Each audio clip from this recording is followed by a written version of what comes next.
friends, it's Strawberry Witch, and today I've got another D&D art journal video, and today we are doing two siblings very near and dear to my heart, Rowan on the left and Mythica on the right.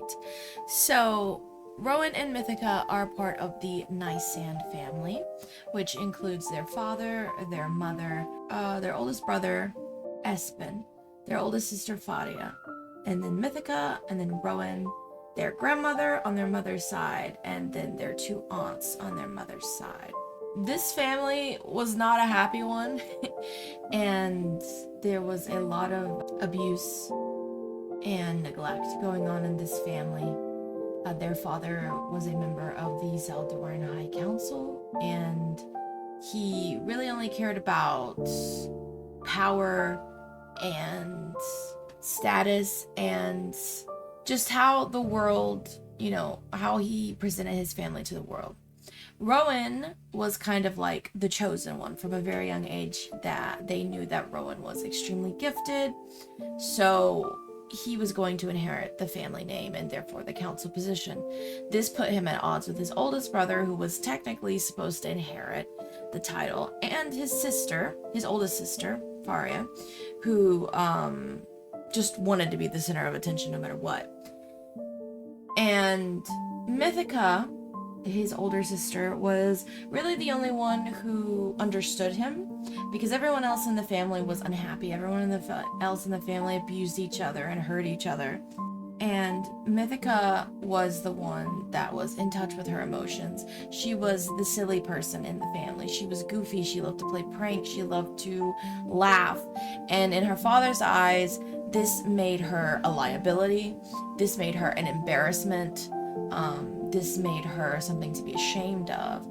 But in Rowan's eyes, being, very young, they have a 5-year difference, this made Mythica someone to admire, because Rowan, all his life, was a very sensitive little boy, and he did not handle well the emotional, the physical, the verbal abuse that he suffered.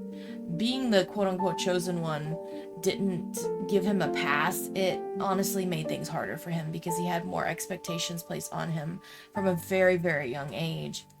And so he was a very emotional kid, and Mythica was the only one encouraging him, hey, it's okay to cry, it's okay to be sad, and she taught him how to have fun, how to paint and draw and play music and be bad at it, but it's okay if you're bad at it because it's fun, because she doesn't really know how to play music. But Rowan fell in love with things like reading and music and painting and art because of her.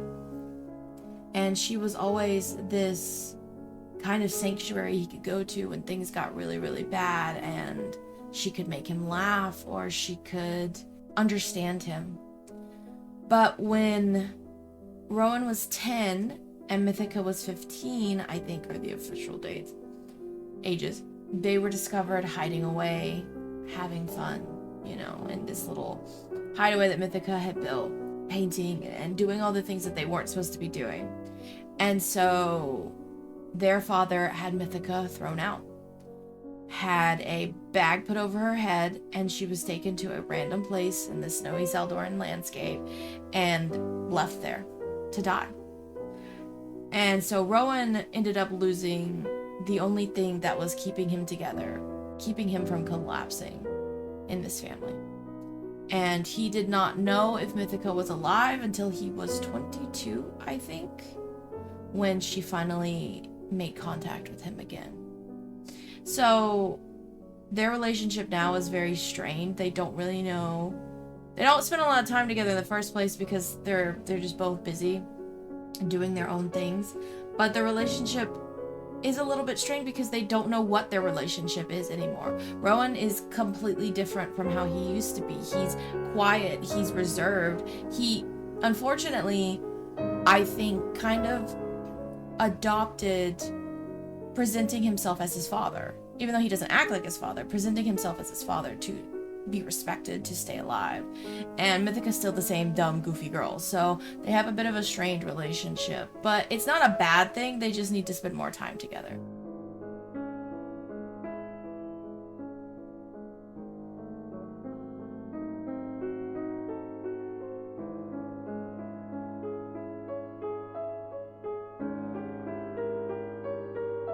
with this spread, obviously you can see the color scheme, but on the left side I cut out that castle and I put it on the snowy landscape because Zeldorn's a snowy landscape, and the window, like the nice big window, to represent Rowan, and how he's been trapped ever since Mythica was gone. And in a minute I'll put a rabbit sticker because I've always associated Rowan with rabbits because they symbolize innocence, but I also associate him with rabbits because it also symbolizes homosexuality, and Rowan is gay, which was a really, really big problem for his father and his family.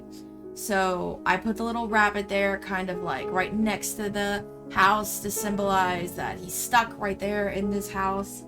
And with Mythica, the flowers and the moons, I couldn't figure out where to put that fucking moon sticker, so I just didn't put it, but it's okay, there was already another moon. And then I put that crow sticker at the bottom because crows are very important to the Nysand family.